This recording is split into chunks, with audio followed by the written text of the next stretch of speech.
Shalom Aleichem, everyone. I'm Ann Toback, the CEO of the Workers' Circle. Welcome to In the Midst Revisited. It's an opportunity for us to follow up on the discussions and questions that resulted from our three-part In the Midst series, which explored issues of systemic racism in the United States through the lens of historic moments in Yiddish culture. Thank you to all our co-sponsors. It's so important today for organizations to be connecting and learning and exploring our histories together and using our histories and our traditions of activism to help us collectively engage around campaigns to overcome economic injustice and systemic racism. I'm really thrilled we're joined here in this program by so many strong partner organizations, and I hope we can continue to build on our collective strength well into the future.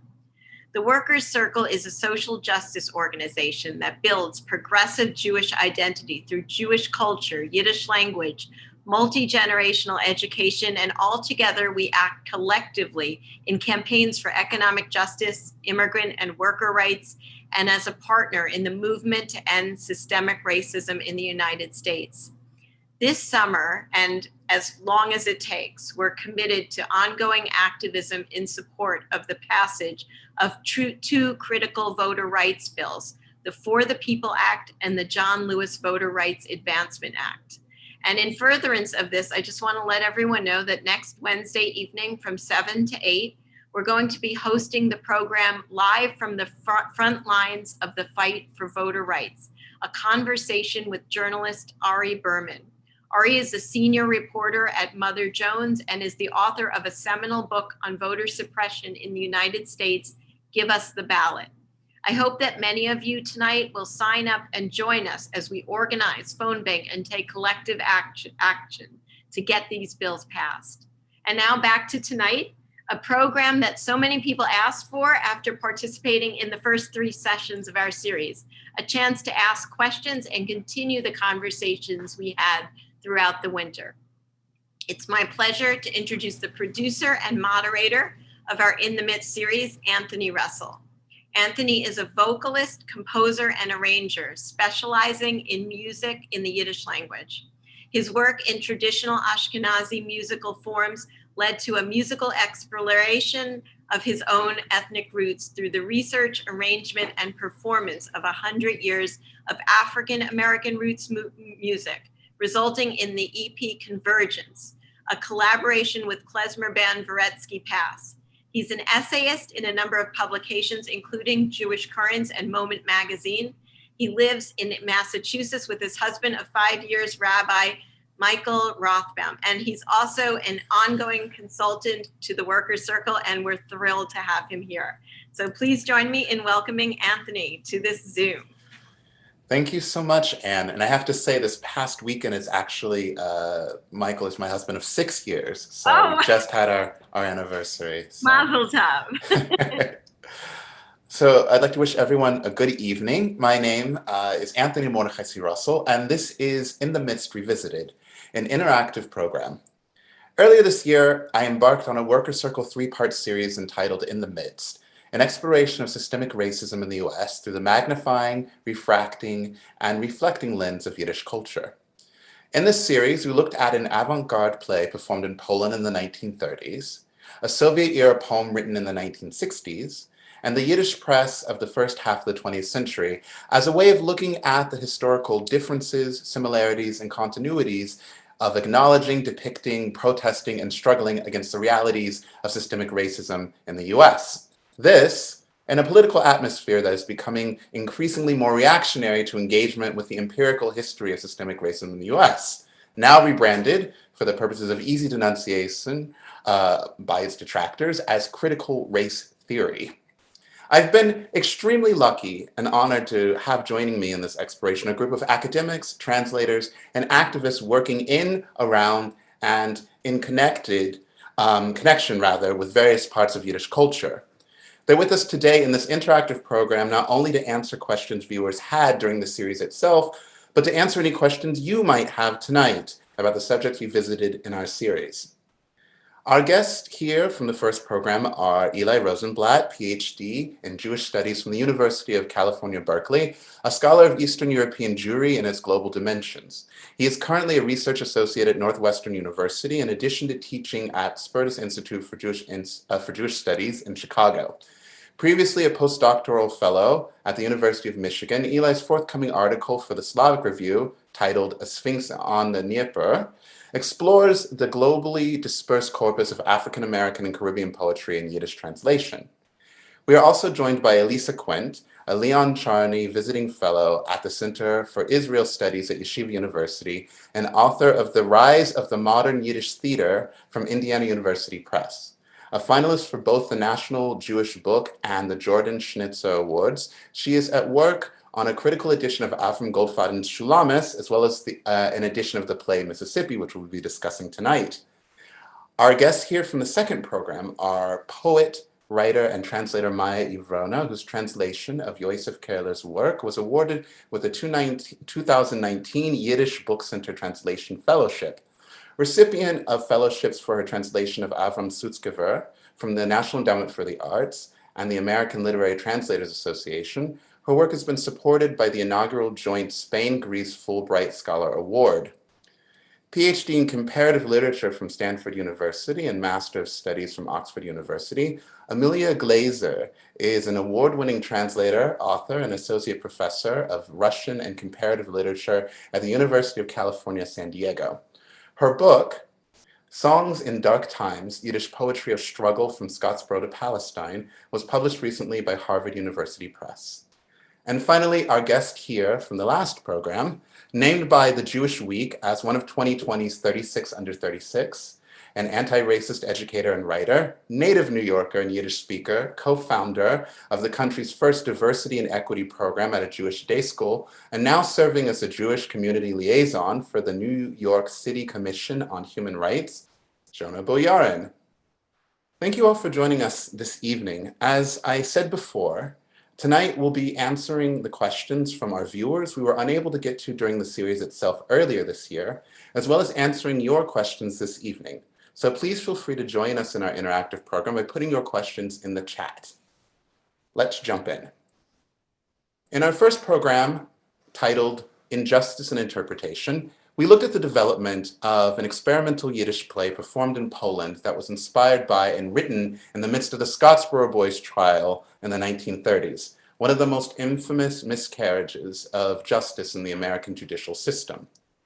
We looked at Michal Weichert and Leib Malach, the producers of the play, the political climate of interwar Poland, both inside and outside of Yiddish cultural circles, and how, in that particular time and place, the lives of Black people were depicted on the avant-garde Yiddish stage and beyond. We also looked at the various ways in which the lives, history, societal oppressions, religion, and culture of Black people had been a subject of interest in Yiddish art, literature, and the press since the 19th century. Finally, we looked at both the afterlife of the play Mississippi and the tragic lives and deaths of the young Black men who inspired the play. So here are the questions that particular session brought up for us. Ralph Dumaine observes, none of Malach's work was ever translated into English. Why not this play? Ralph Dumaine also mentions the 1939 Esperanto translation, which it seems that he actually owns. So Elisa, why was this play never translated into English? Hi, first of all, I should say that I'm so thrilled to be here and to see all of you here and to participate in this panel. So thanks for the invitation. The play was translated into French. It was translated into Hebrew and published in Hebrew. And like the viewer said, it was also translated into Esperanto.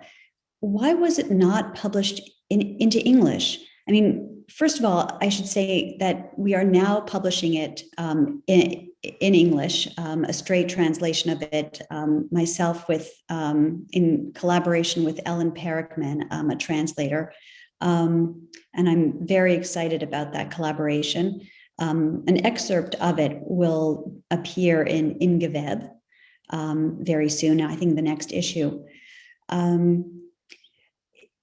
The reason why it wasn't published in English is maybe because of the war, maybe war interrupted history a little bit. First of all, a lot of the communication among these Jewish communities took place in Yiddish. So the people who were most invested in this play, for whom the play really registered on their political radar and their cultural radar, they were still Yiddish-speaking communities. But it would have been, and so it went to New York in Yiddish, and it went to Buenos Aires in Yiddish, and to other communities in Yiddish. And so it did reach the shores of America. But it would have been interesting to see it in English. The Esperanto translation appears in 1939. It makes me think that it might have had more currency. It would have continued to build audiences, especially English audiences, if the war had not broken out. So that answers the beginning of my next question, which was whether there was a New York production of Mississippi. So it seems that there was, and that it was in Yiddish. Do you happen to know where it might have been performed? As far as I understand, it was produced by Artef in Yiddish, but I'm still piecing together that performance history and how long it was. It was the one I know more about is the one in Buenos Aires. And that one was really well received and was put on by also a very progressive avant-garde Yiddish theater company there. All right, Tibby Brooks has the question as to whether anyone is organizing a bilingual production of it now, or whether there are any sort of revivals in the works.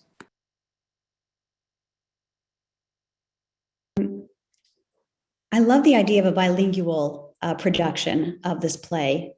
Nothing is formally in the works, but especially because of COVID, this time it's COVID that's interrupting things, because there were a couple of theater companies that reached out to me about the play. And I hope that we return to talking about the possibility of putting it on. I think it's an important play. I think it speaks to issues of today.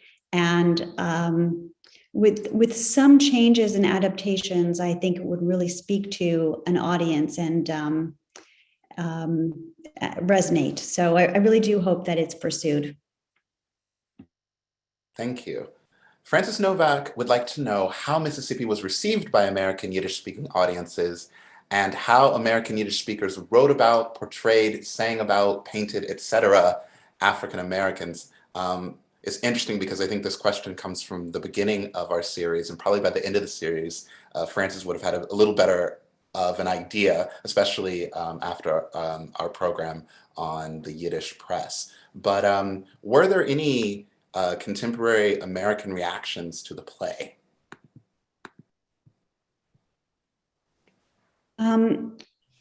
Yeah, I mean, I haven't come across, I haven't found any of the press on the play yet in New York. But I can, and I know that I won't belabor this because I know I spoke about this a little bit during the talk that we had about the productions in Poland. But just to recap, there was really two types of reactions that you saw in Poland from the Yiddish press or from the Jewish press, from different languages, and even a little bit of press from the non-Jewish world. There was outrage and identification with the Scottsboro Boys, and real enthusiasm for the play as a political instrument, and also as a real, true, and authentic expression of the injustice that they were undergoing. And also, as we get closer and closer to the war, as anti-Semitism grows in Poland, you see the press expressing, or journalists and critics expressing, personal identification with the prejudice and the injustices that the men and boys underwent. And one journalist saying, aren't we the blacks of Europe now? Aren't the Jews the blacks of Europe? So it will be very interesting to compare this with the press in the United States when I get there. I was curious if anybody wanted to take up the kind of last part of that sentence about sort of American Yiddish depictions of Black people. I know that those were relatively varied, and I'm also sort of curious about where that would have happened. A lot of the poetry that we look at tends to come from Europe, so I'm curious if we have a documented history of how American Yiddish writers, journalists, and people of that kind depicted African Americans. I'm happy to jump in on this one. I mean, because we've been talking about Leib Malach's Mississippi, which is such a wonderful, really, really interesting archival document, a play about the Scottsboro Boys, but you also had Yiddish activists who were writing about the Scottsboro Boys in the United States, and especially those writers that affiliated with the proletarian writers movement really took up Scottsboro as their cause.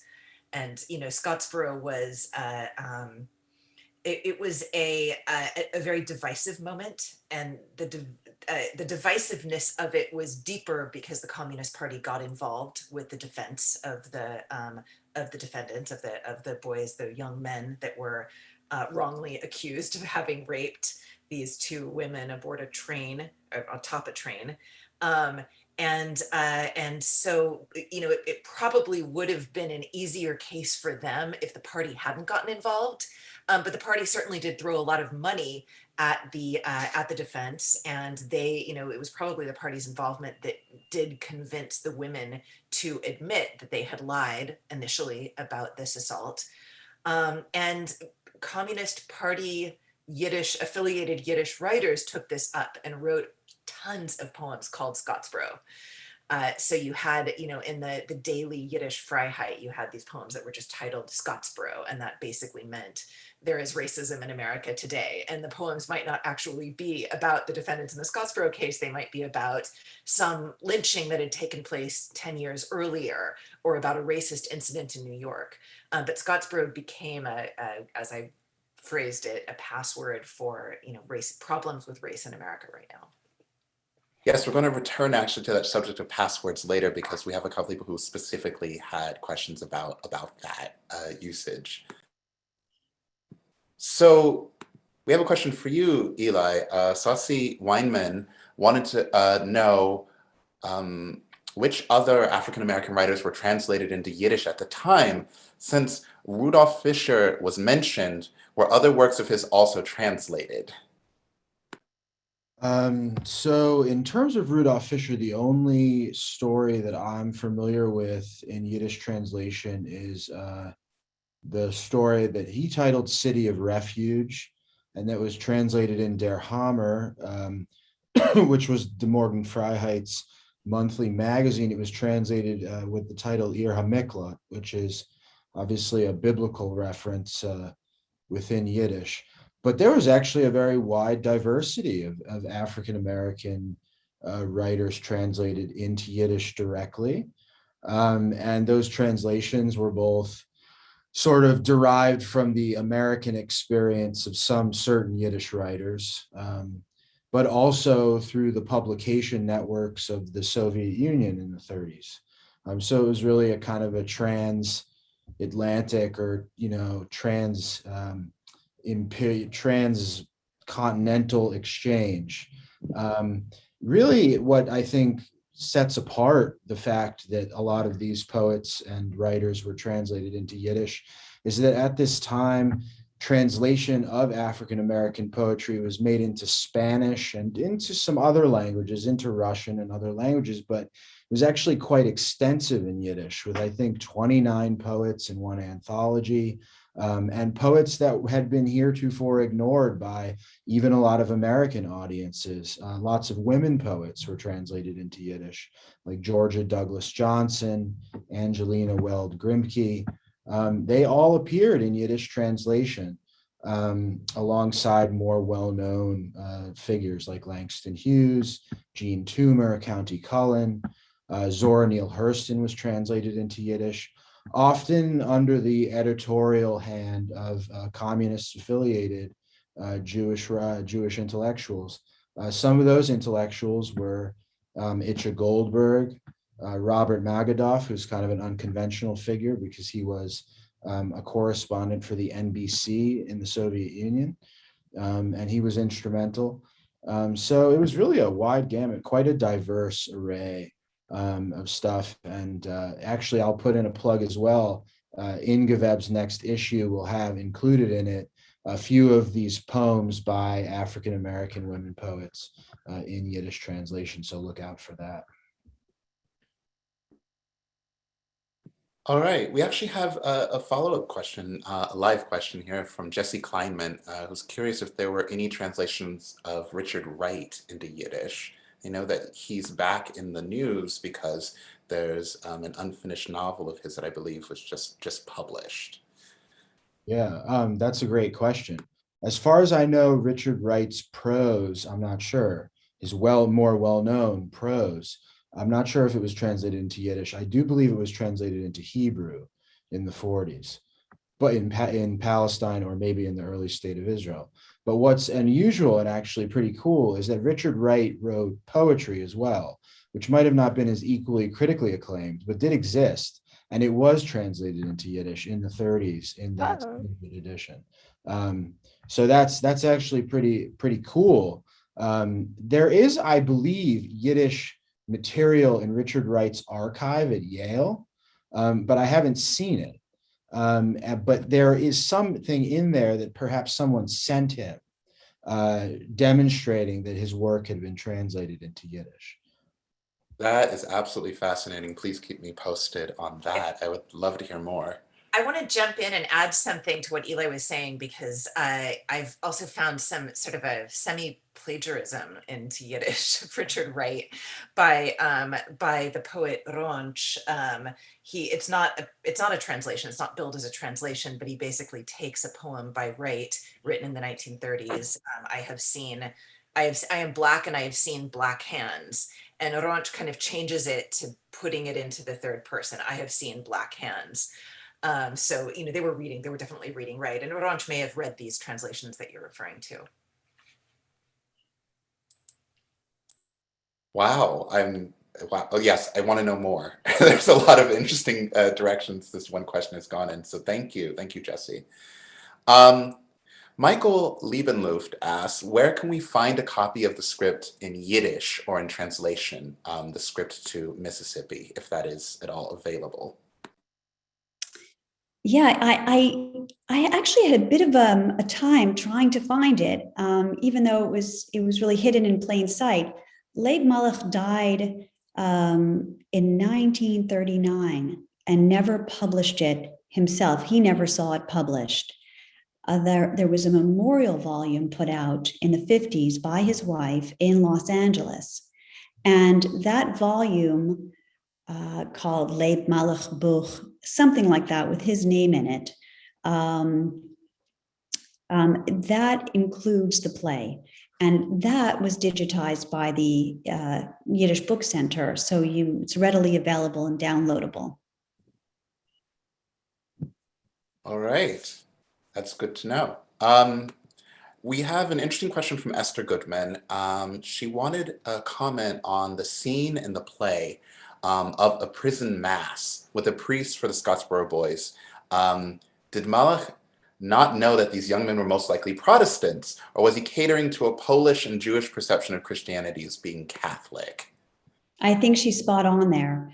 And I think that actually it didn't really grab my attention until I was in a conversation with Eli and definitely Amelia, I know, can speak more to the depiction of Christian motifs in conjunction with these themes of African-American injustice.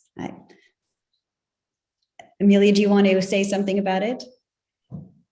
Only to agree that, these boys would not have been Catholic, but this is it's a localization of the Scottsboro trial to Polish soil, and so of course there has to be a Catholic priest. But I think it also speaks to a fascination on the Jewish writers' part with Christian culture and Christian symbols, and also the adoption of Christian symbols by Jewish artists and writers during this period. There's also, I mean, I guess it's also worth mentioning that a lot of the poetry about Scottsboro was highly Christological, and that's not only the Yiddish poetry. We look at Langston Hughes. It's about Christ as one of the Scottsboro defendants, and many of his poems were about Christ in Alabama and so forth. This idea of a crucified victim of racial oppression in the United States, and Yiddish poets seized on that, but they also were in the practice of writing ironic poetry about crucifixions of Jews. These were poems about pogroms, and so the two genres were kind of conflated in the 30s around Scottsboro, where you had these pogrom motifs, Christological motifs, and motifs around racism in America. And you see many, many poems about the Scottsboro boys who are effectively Jesuses. And we should add, I'm sorry, I was just going to add quickly, just to remind the audience that this is, of course, a very secular audience, a secular group of artists and writers that are using these motifs. Yes, we actually have a question a little bit later asking about that. I think about the use of Christian imagery in Yiddish poetry by an ostensibly secular poet. I was curious, actually, if there was in any way sort of a reclamation of Jesus as a Jewish figure, kind of after the fashion of, say, Chagall, in the way that he paints, a crucifixion and Jesus wearing a tallis. Like, did that happen in the literature at all? Was that a trend at the time? Very much so. I mean, this was already happening. This Chagall's first Jesus painting was around 1909, 1912, something like that. You had Uri Tzvi Greenberg very famously had a poem on the cover of Albatross in the shape of a cross.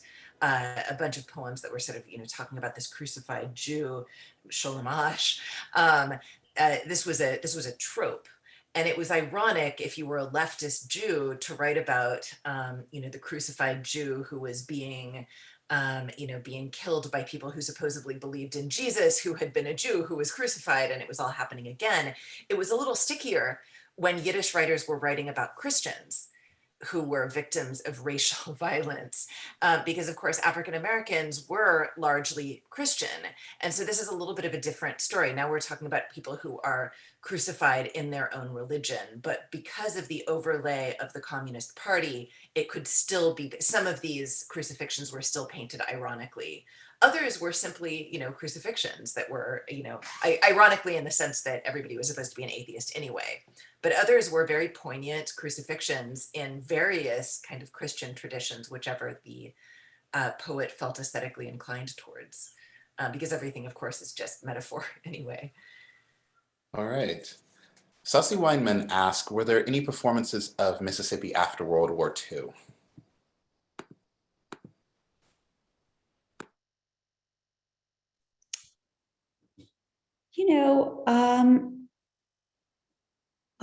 I can't be sure of the Buenos Aires one. I'm gonna have to do some research on that. I think they all take place before the war, but I am not 100% sure. I can't remember the date of the Buenos Aires play.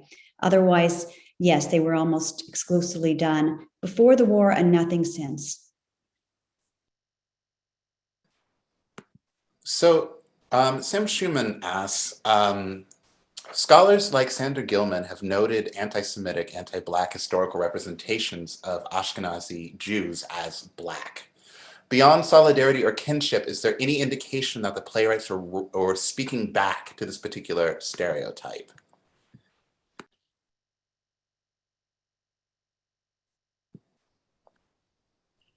I guess I'll say a short something to that. I mean, my sense is that with the rise of race science in Europe, there were particular theorists of racial difference, of racial typology, that linked Jewish types and so-called Negroid types or Negro types. And so the scientific discourse of physical anthropology in Europe inaugurated in European intellectual discourse a connection between Eastern European Jews or the Jewish racial type and the African type. But I would also venture to say that that connection was not necessarily reflected frequently in Yiddish discourse. It seems like a kind of exterior designation.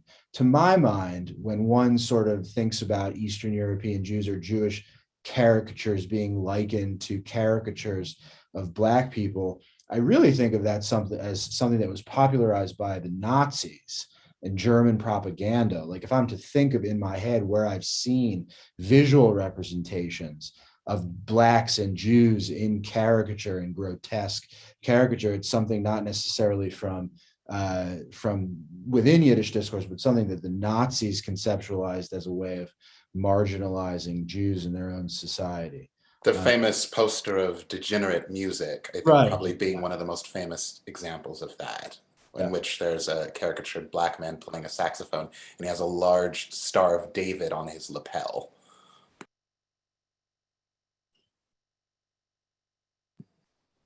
So we have a question from Caroline Luce, who says, I'm struck by the boys of the Scottsboro Boys versus what Eli described about them having adult lives and experiences. I gather the International Labor Defense's emphasis on the defendants being boys was in part rhetorical to emphasize their innocence. Does the play age them that way? It sounds like maybe it doesn't. In the staging, were they played by adults or were they played by teens? They don't age very much. It's really a snapshot of the trials as things were seeming a little bit more optimistic in the sense that there was the sense that with all this international pressure being put upon the system, that they will be freed. And I'm saying this in contrast to the play that Langston Hughes wrote in 1931 when they're first arrested and they're tried and sentenced to execution in 1931, which was put on in Los Angeles and then in the Soviet Union, and which was obviously a model for Leib Malachs. So it does have a much more optimistic air, but it doesn't age the boys. It does try to explore their lives and give them backstories and give them dimension. But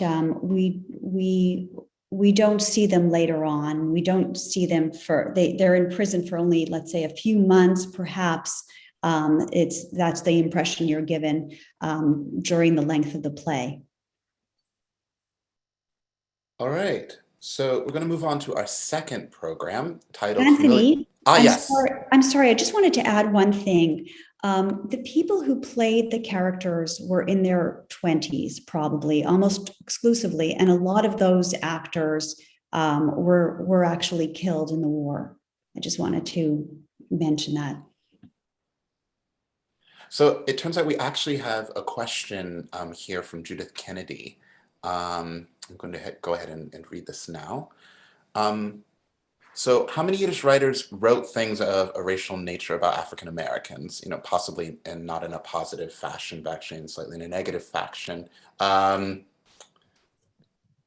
is a part of a Yiddish group reading a book called Adventures of Motel, the Cantor's Son, book 2 in America by Sholem Aleichem. And he describes African Americans riding the subway in New York in very racist terms. So this person's actually asking about whether there are basically sort of negative depictions of Black people in Yiddish literature. We got into this to a certain degree in our last program about the Yiddish press, talking about various kinds of stories or various kinds of series, talking about the dangers specifically of young Jewish women mixing with Black men and how they were very often described in very negative sorts of ways. And oftentimes using language which was obviously negative. But I was curious if the panelists had any insight into this particular question about negative depictions of Black people in Yiddish literature. Eli, I know you definitely have something. I mean, the short answer is yes. I think in anecdote, if I was to say this anecdotally, the kinds of racist imagery and racist language that you would see in the American English language press, you would find in the Yiddish press.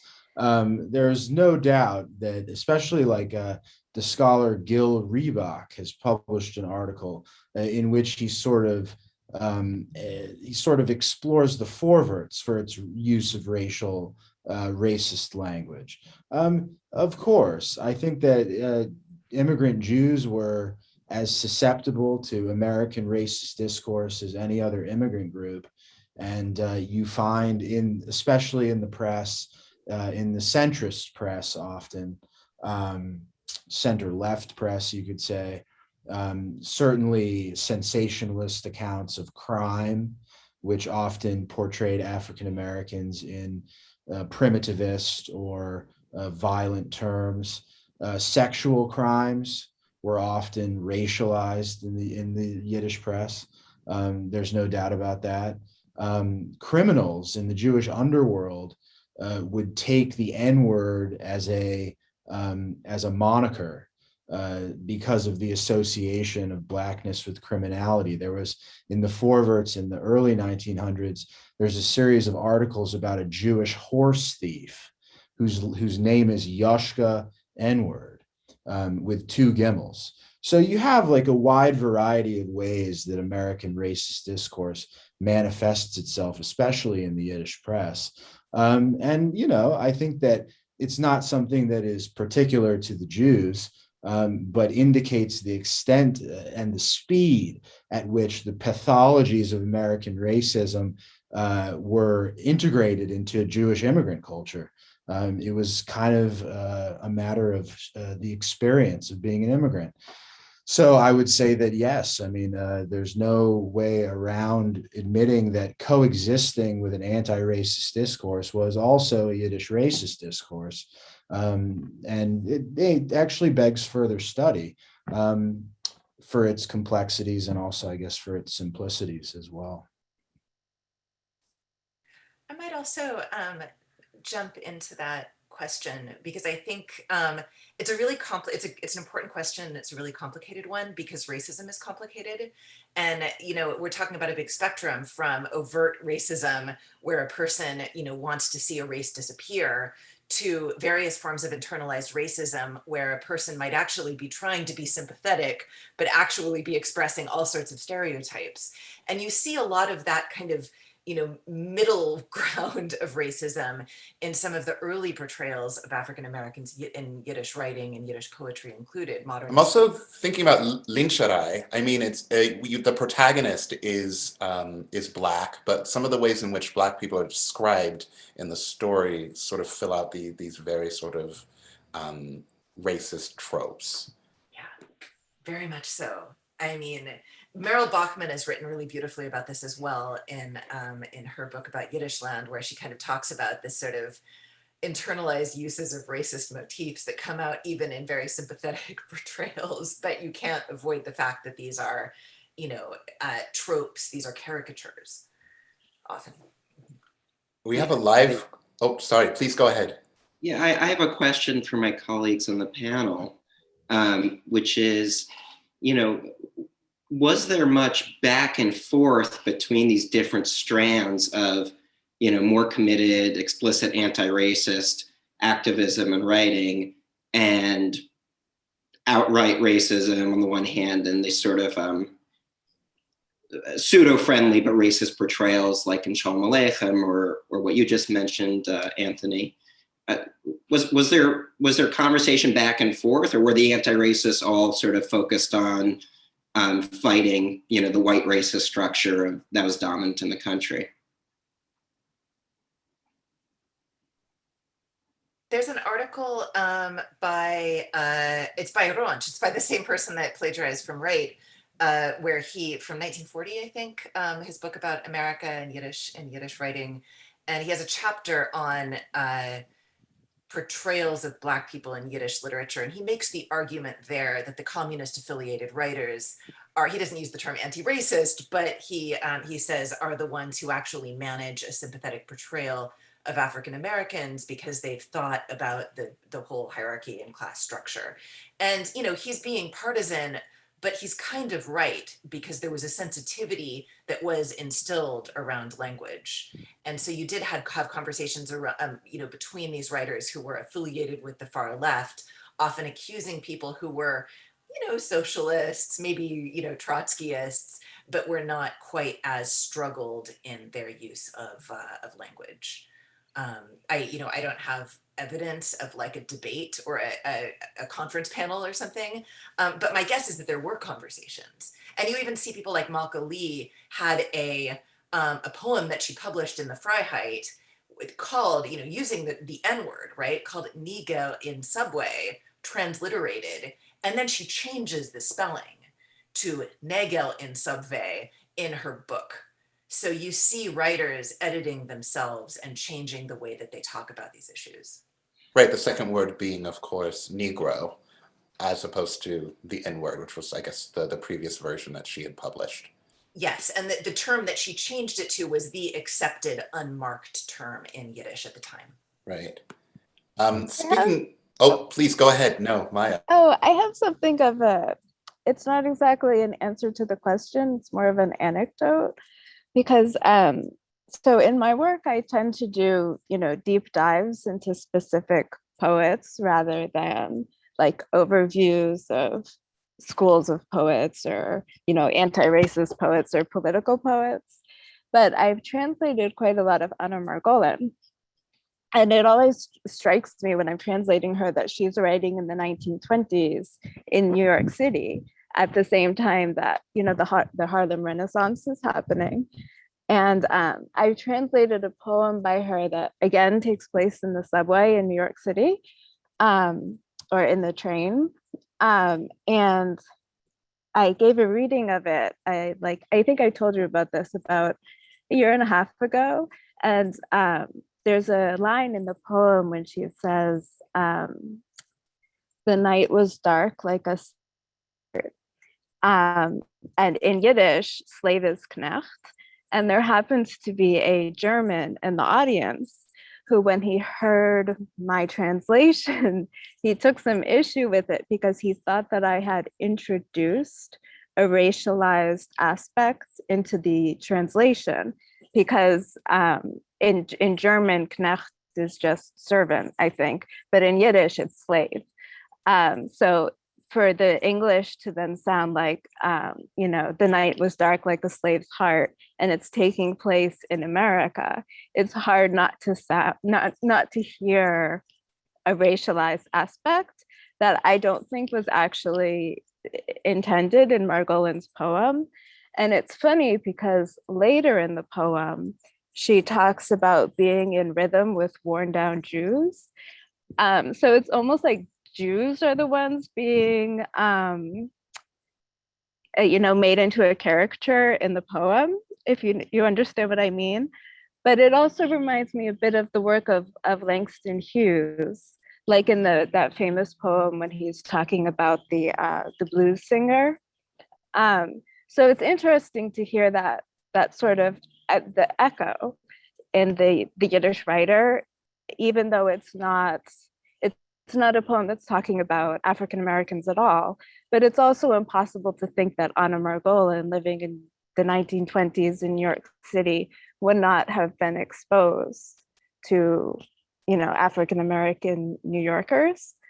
And then also I recently published a translation of Sitzgewehr, actually, that takes place on the ship that he took illegally to reach Palestine just before the founding of the state of Israel. And he talks about the captain. And so he refers to him as der Schwarzer Kapitan, I think, or something. I don't remember what word he uses for captain. And when I was translating it, I was trying to figure out, does he mean, because there's a storm happening on the ship, and I was trying to figure out, does he mean like the shadowy captain, or does he actually mean that the captain was black? And in the end, I just felt like it wasn't clear. And I felt like it was probably that it was a storm and the captain was sort of shadowy.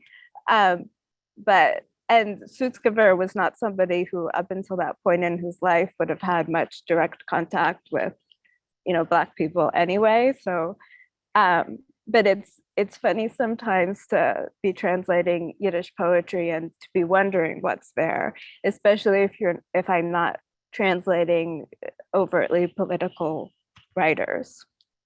So I thought that those might be interesting anecdotes. Yeah, the anecdote about connect, the only way that I've only known that word pretty much as slave, because I only know that word from the Passover song Pyramiden, where the Israelites are described as being, Pharaoh's slaves, and they use the word connect.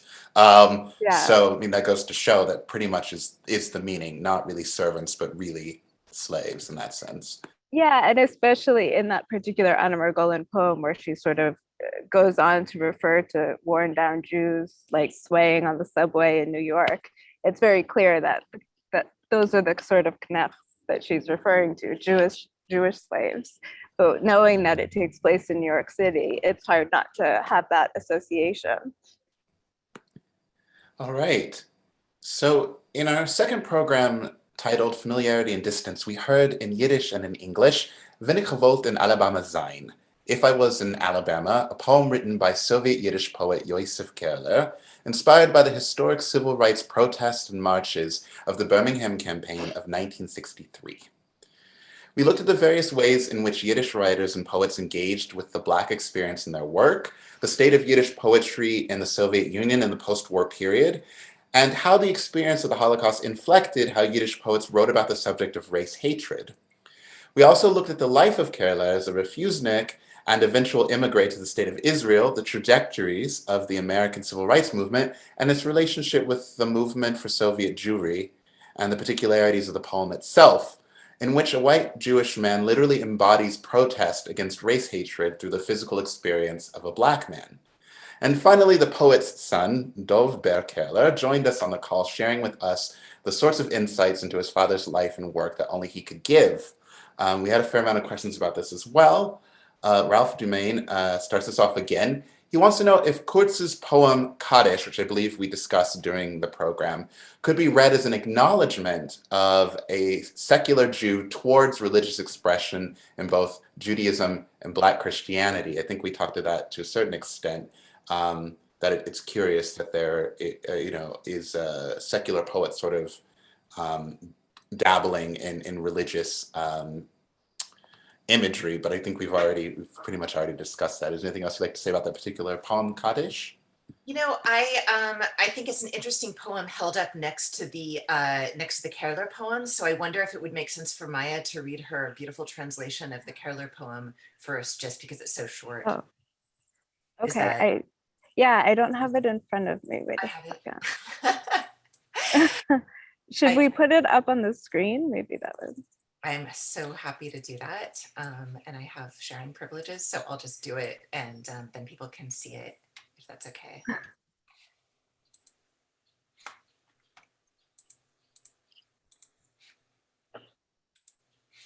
I probably have it memorized. Oh yeah, I've changed it slightly, so I'm going to read it the way I changed it.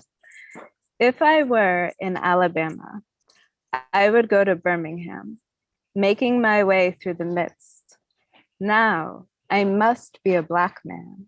It's not enough that I am a Jew. Fury tempered on the tongue, I have tasted more than once, even today with butcher's knife, poison and flame.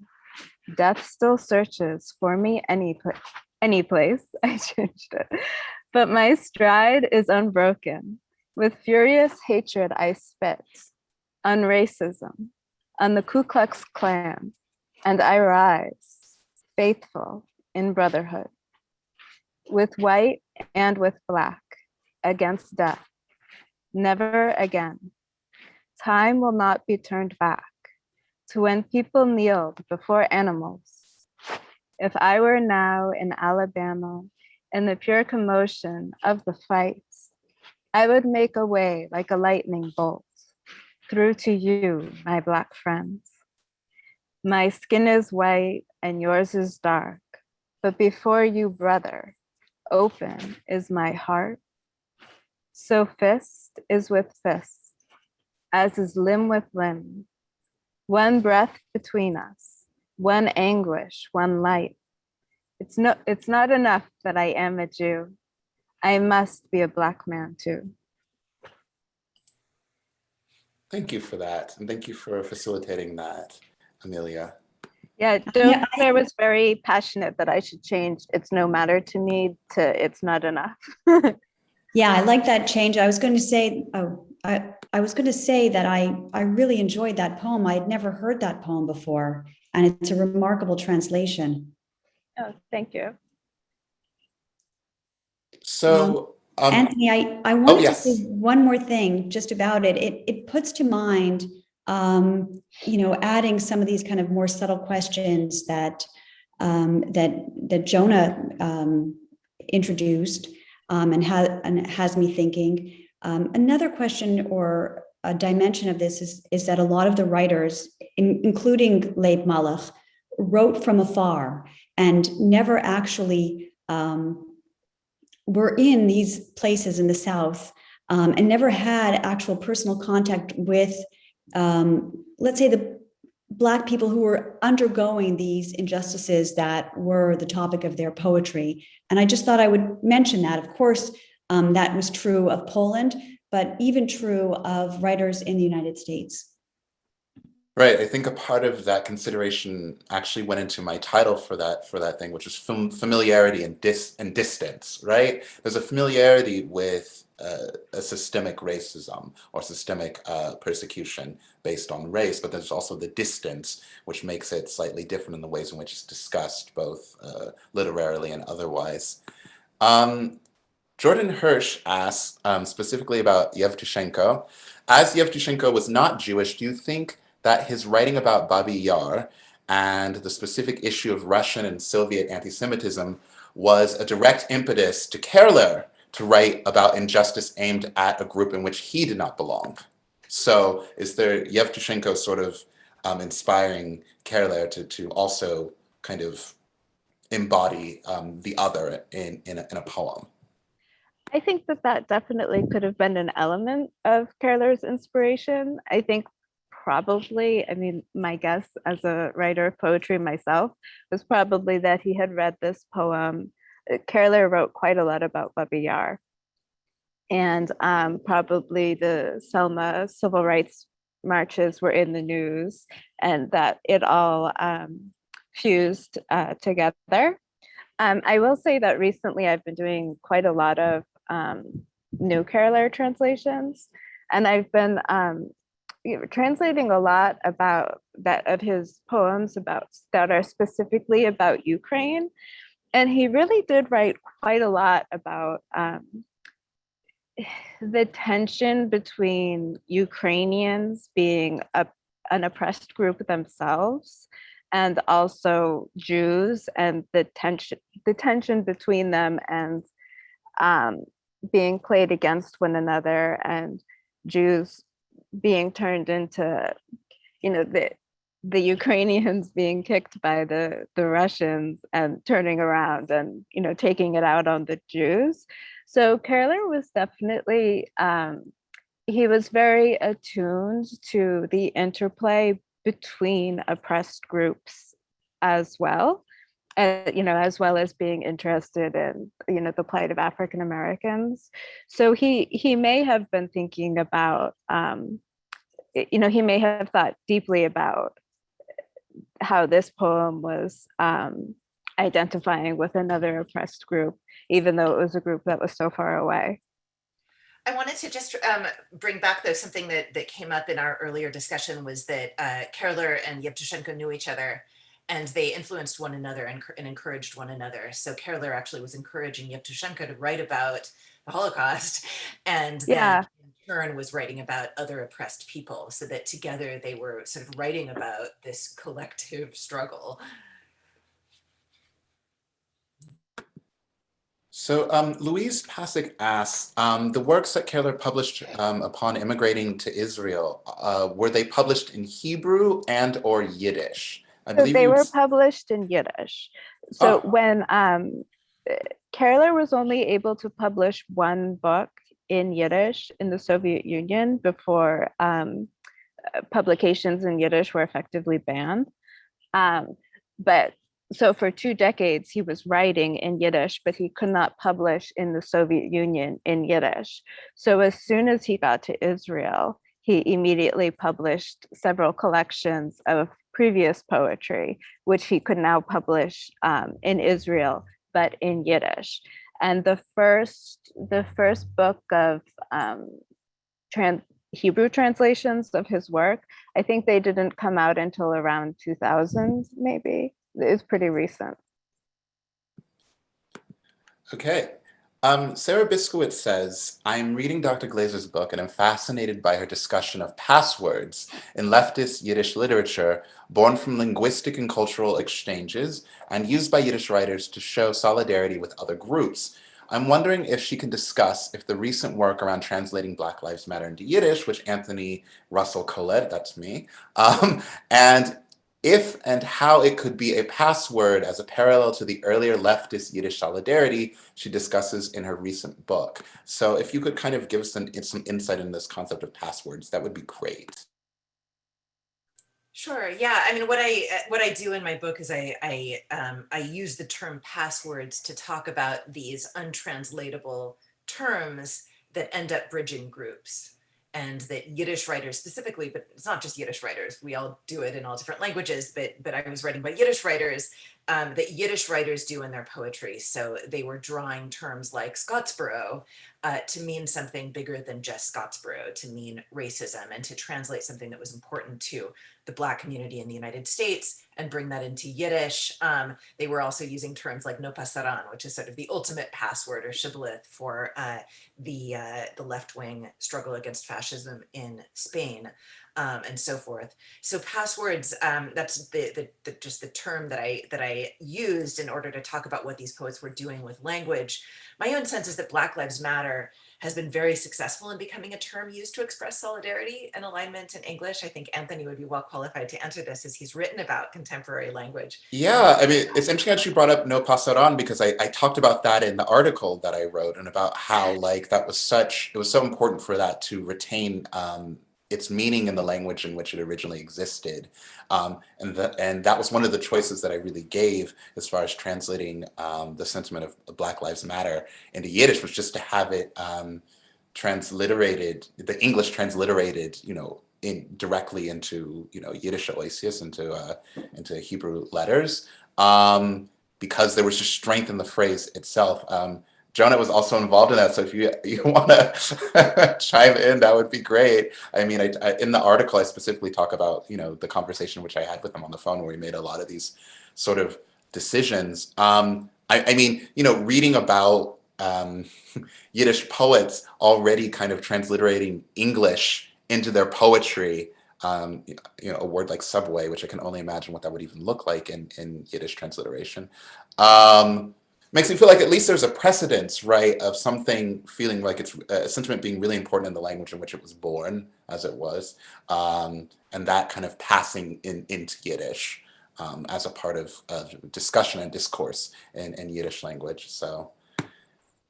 I think it's a question about translation as well. When something's untranslatable, it means we understand it in its essence in some way. And so if the term Black is used beyond English, and I know that it's now increasingly being used in French, right? Black in English, Black and so forth. And that's it. There's an understanding of Black American identity that's being applied to other languages in its resistance to translation. And that's, I think, one of the ways that passwords function. So Black Lives Matter, as it's been used as a kind of password in English in its own language, is now finding its way into other languages. And once it makes its way into other languages, it means that there's something about that symbol that's being understood beyond its original context. Um, Slightly off topic, but hasn't it been used even in Israeli protests for Ethiopian Jews? I feel like I've seen it, yeah. I know the sentiment has, but I don't know if it was translated or whether that was, whether they specifically used the phrase in English. That I don't know. I think they used it in English, yeah. I mean, given the high level of English comprehension in Israel, I wouldn't be surprised that it would still have a lot of strength in English itself.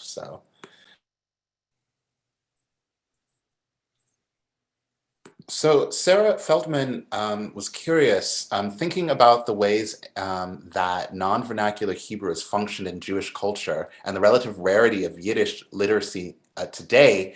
Can these Yiddish texts be mined for passwords, and how? Yeah, I think we talked about this in our original session, that in some ways you could argue that as the translator, I introduced a password in the translation, that I translated Kein Mol Nit as never again. And I think we looked into when never again began to be used as a common password. That I think also, it's migrated to other languages as well. So I think I figured that, writing in the 60s, that never again had not quite become what it is today, but that was the sentiment in Kerler's original poem with Kein Mol Nit, and that it would hold resonance for the English reader. So I translated it as never again. And then also there's a butcher's knife in the poem, which I think Amelia talked about in her book as being a common password as well. And I mean, you could say that well, I guess he doesn't say Selma in the poem, but Selma is a password, and it's clear that I guess he uses Alabama instead. And I think that's the work of literary history, right? This is part of the work of doing literary history, is to try to understand what passwords are being used and how. And it's, if you're talking about an ideological community, then the passwords are the bread and butter of understanding how that community communicated with one another. But I think we can do it in other ways as well. Sometimes words are obvious as dog whistles for particular groups, or perhaps are more nuanced and suggestive as intertextual references for other groups that are less politically aligned. Jonah, you look like you have so much to say about this. I just have I think a quick anecdote, which is a couple of years ago when I was TAing at the Yiddish Book Center's Yiddish language program, a group of the students and I attended an action put on by an organization called Never Again Action, a Jewish organization protesting ICE's anti-immigrant crackdowns and carceral policies. And the students who were, 4 weeks into Yiddish immersion, some of them for the first summer, some for the second, naturally, as we were getting ready for this protest, asked me, how are we going to protest this in Yiddish, which was a really wonderful question. And I, somewhere deep in the recesses of my brain, I remembered that I'd been as like a 12-year-old something at Camp Kinderland. I had played a role in a play, an adaptation of Shalom Aleicham's story about the Kapporis chickens, the revolt of the sacrificial chickens, where they organize and revolt. And the chickens eventually go on strike, and what they say when they go on strike is, ois kaporis, which basically means down with kaporis, an end to kaporis. And so it just came to me in that moment, ois ice. And so we made ois ice posters, and then actually some of the groups that went down to DC to do direct actions there made sashes that said ois ice in them that were inspired by, some of you may have seen at some point or other, there's some widespread picture of Yiddish speaking young women protesting child labor about 100 years ago, wearing sashes with protest lettering. That picture is a password basically now. There you go, exactly. Used, yes. So it's just an example that came to mind for me of sort of tapping into these kind of buried passwords, and for me, tremendous gratitude that I'd gotten to play. Someone had me play a role as a 12-year-old in that Shalom Aleichem play, so that I could be seated for that moment and pass it along. That's great. So Alex Haber observes that Kerler's poem feels very personal, whereas others you shared, especially from the interwar period, felt more propagandistic. Without judgment on either style, he's curious about whether you found that Yiddish poetry on the theme of civil rights tends to be more of one or the other. Or to put it another way, has Yiddish poetry on civil rights been an organizing tool, a self-reflexive tool on Jewish identity in a multiracial or internationalist context, or both? I know with the play there was qualities of the propagandistic, but there was also like the avant-garde. So I mean, these things were like going, back and forth. Right. I mean, just from my corner, I would say that the question includes the answer. This literature really spans all of these things, and for me, it was very difficult to pin down or to say decisively that it was any one thing, that it was just a tool of propaganda, or it was just an expression of anti-racism that anticipates some of the expressions that we're seeing today, or it was a way of speaking to the injustices that were being leveled at Jews during this period. So it does work on, some of the works work on multiple levels. I think the play does, and then other times they're one or the other. I'll let others weigh in. I think there are moments when political alignment is more apparent than other things. And I think that the Scottsboro moment was one where people were wearing their politics on their sleeve. And so you have all sorts of, the ILD is showing up in poems and rhyming with other things. That's how the communist writers talked about Scottsboro. I think that I actually agree with this person that with Alex Haber, that some of the civil rights poems are a bit less partisan because you didn't have the same kinds of party affiliations at that point. And part of it is just that the Yiddish writers were less organized. There were fewer Yiddish writers. But part of it also might have been that Yiddish writers spoke better English and were more aware of Black literature. It could also be that in the wake of the Holocaust, there was a constant sensitivity to what happened in the war and a constant comparison. Not that that didn't go on to some extent earlier with the pogroms, but it was overwhelming after the war, so that the civil rights was always already about the Holocaust for some activists.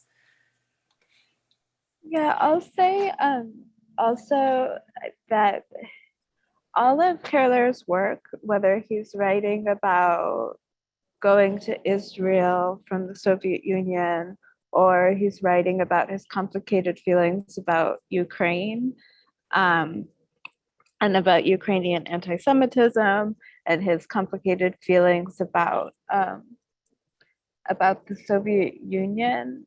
At least his mature work, it tends to be in the same personal voice.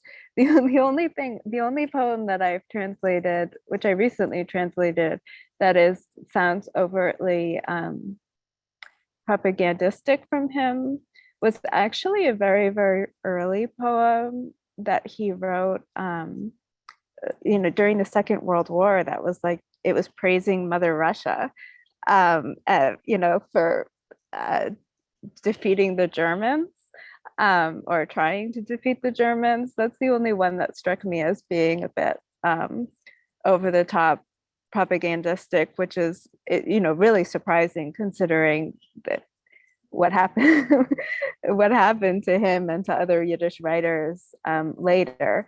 But it was, also, even when he was writing about the Night of the Murdered Poets, it's very personal.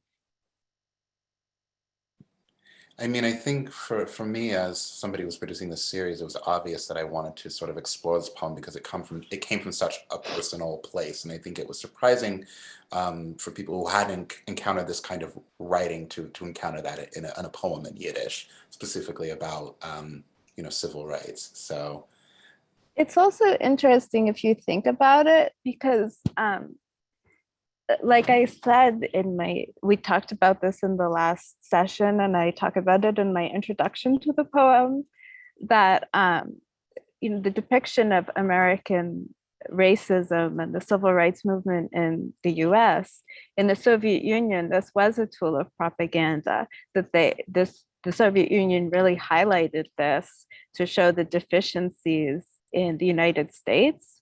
So you could say that Keller was reclaiming that and then expressing it in his own personal way.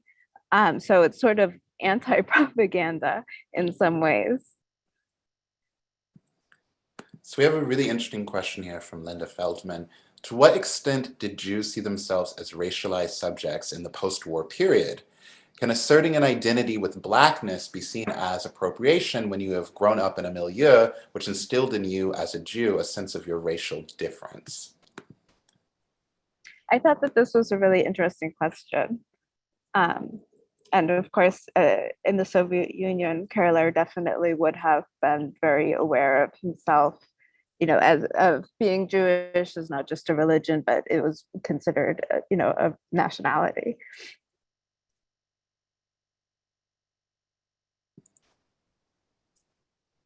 I guess I can jump in. I think in the post-war period, what you see is a kind of like two divergent paths where Jewish identity maybe progressively starts to conceptualize itself as a racialized identity akin to Blackness, as a way of preserving a form of otherness that's disappearing from the Jewish community. That is economic disadvantaged life, working class life, all of these things that may have made Jewish communities and cultures in the United States in close spatial proximity or in close economic proximity to African Americans. Well, the economic gaps are becoming wider after World War II between Jews and African Americans. Yet at the same time, there's a kind of philosophical proximity or a kind of feeling of closeness that's preserved. And I've always found that to be fascinating and very complicated and mystifying in a way. I guess I'll leave it at that, just putting some thoughts out there. Do you still think there's a quality to that in, efforts to create solidarity between the Jewish and Black community in the United States? I know that's like a wild question, but I'm just going to throw that out there. Yeah. I mean, of this like philosophical kinship. I mean, given that it's no longer based in very sort of early 20th century economic and perhaps maybe racial terms, do you think there's a quality of a philosophical kinship that's still around? I don't know. I think that I see it in my students as well, like a sense of that the process of Jews becoming white in the United States is widely kind of recognized and accepted as a true historical process. And that helps younger American Jews today think of the ways that they can be in solidarity with African Americans or racial minorities, in the sense that before they inhabited the white world fully, as they know that they do, there was some kind of prehistory of Jewish non-whiteness. And this is a powerful narrative, a powerful mental construction, I think, for a lot of American Jews. And it's not necessarily correlated to an actual historical process. It's hot now, I think these days is a hotly debated question of whether Jews actually ever became white, or all they really needed to do was step off the boat, and voila. So I think that tension between those two views it still exists in American Jewish culture, on the left and elsewhere in the American Jewish community. I was going to jump in and just say, this is just something that I kind of wonder about this body of literature that we've been rediscovering of late. I wonder if it isn't tarred with a bit of shame with what came of the Soviet project, especially its consequences on Yiddish culture. And it seems we didn't know exactly what to do with it, with this chapter of history, and how to react to it, and how to parse it, and what to do with, let's say, a play like Mississippi, for instance, that obviously is so identifying with communism. So I also wonder about that dimension of this literature, and I'm very glad to see people bringing nuance and attention to it in a very nuanced way. I think the question of appropriation is kind of the $1 million question when we return back to that. Not the $1 million question, but it's an important question when we return to this literature. As Elise is saying, it's not just positive that Jews, would choose to write about Black people and about lynchings. It's complicated. It's interesting. There's an expression of solidarity that's really important to acknowledge when we think about Jewish-Black relations, particularly in the United States, but elsewhere as well. But what is appropriation, right? We're not talking about Jews that are pretending to be Black in this case for some kind of personal gain. We're talking about Jews who are writing in Yiddish, trying to get other Jews to become less racist, and yet this was a kind of sexy subject matter. They're writing about something new, something different, and so how do we even go in that direction while also celebrating the fact that there was this literature at all? I just want to jump in and say, too, that, as I think more about this material, I've come to think about the fact that this phenomenon existed in broader American literature at the time. Like there's a great book, a classic book called The Harlem Renaissance in Black and White by George Hutchinson, which is all about white patronage and the Harlem Renaissance, in which he really looks closely at all different white American English language writers who used Black language, Black imagery, Black poetry, appropriated it in many ways in an effort to make American white society more familiar with and more sympathetic to the plight of African Americans, and yet reproduced the complicated relationship between the races that they were trying to undermine. So it's really, I think, not even necessarily about the relationship of these Yiddish writers to African American culture, but it's also about the relationship of these Yiddish writers to the American literature that surrounds them, the American literary culture that surrounds them, that is also very obsessed with African American culture, the African American neighborhood, Harlem. All these things are just popular, they're hip. And I think that Yiddish writers, to some extent, were really plugged into that. And it made them feel part of a broader literary world. I'm thinking right off the top of my head of Carl Van Vechten and how vexed a lot of his cultural production was, and in other ways was in support of a Black artistic milieu. I mean, his portraiture is amazing. A lot of people still use his portraits, when they're looking for a picture of figures from the Harlem Renaissance. And yet, if you look at his literature, it's very problematic.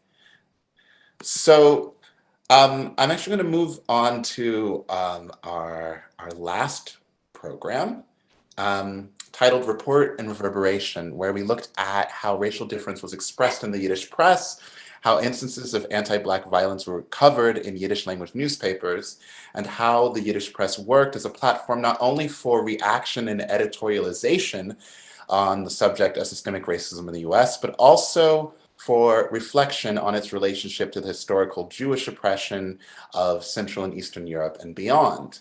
We also discussed how the Holocaust impacted the literal vocabulary in which American Jews expressed their solidarity with the victims of anti-Black racism, briefly investigated the contents of the Black Jewish Alliance, and how having a documented history of Jewish voices against systemic racism impacts today's activism and ongoing efforts to maintain and further impact those historic solidarities. Naomi Shemin asks, was there perhaps a virtuous Jewish repudiation of violent Southern racism alongside an acceptance of subtler, socially ostracizing Northern racism? That is, might the anti-racist stance have been directed at non-Jewish others as the racists?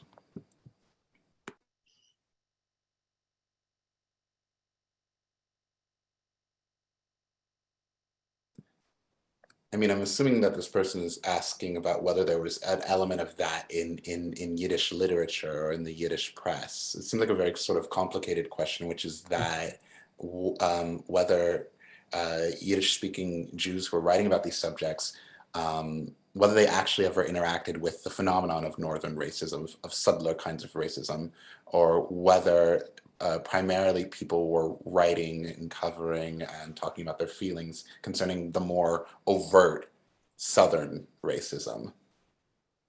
It's hard to say, Anthony. I think I just want to say quickly, this is one of those things that makes me think about the conversations that I had with my now deceased grandparents about race.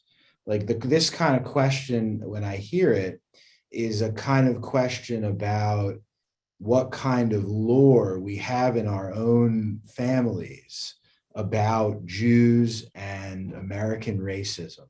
Like, meaning it was obviously common, or it existed in Yiddish literature to protest racial oppression in the South, but in the 40s and the 50s, we don't have like the same rich literature of what's happening in northern cities with ghettoization and things like that. Those are really stories that are like held in the minds of older Jewish people today. And I would love to learn more about that from a scholarly perspective, from a research perspective, how American racism is remembered in the Jewish community today, in the North primarily, by the older generations.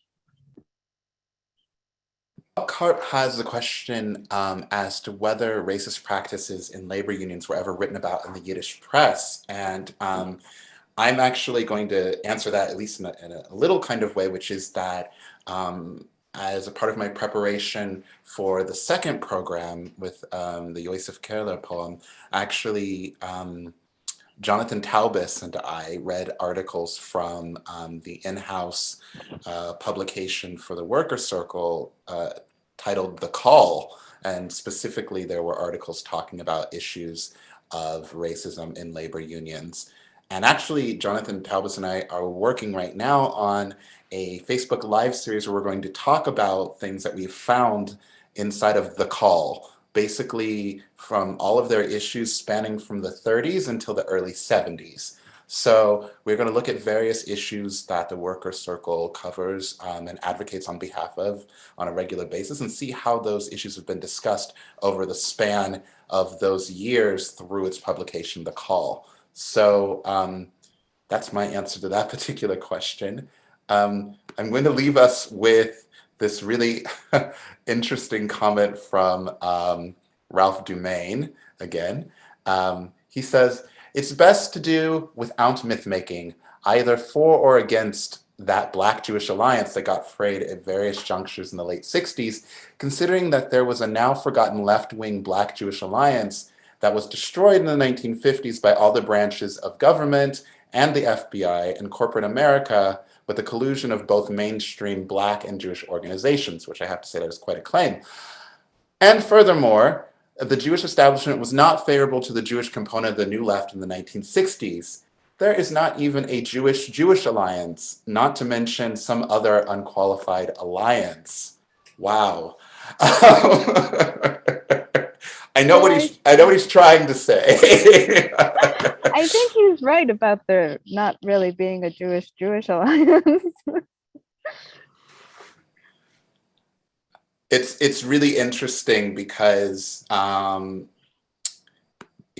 feel like what Ralph Dumain is saying here is that it's best to do without myth making, and I think that's true. I think myths and kind of received narratives about how things went divest us of the ability to think critically about our own history and also the ways in which we can continue to do the kind of work that this history represents.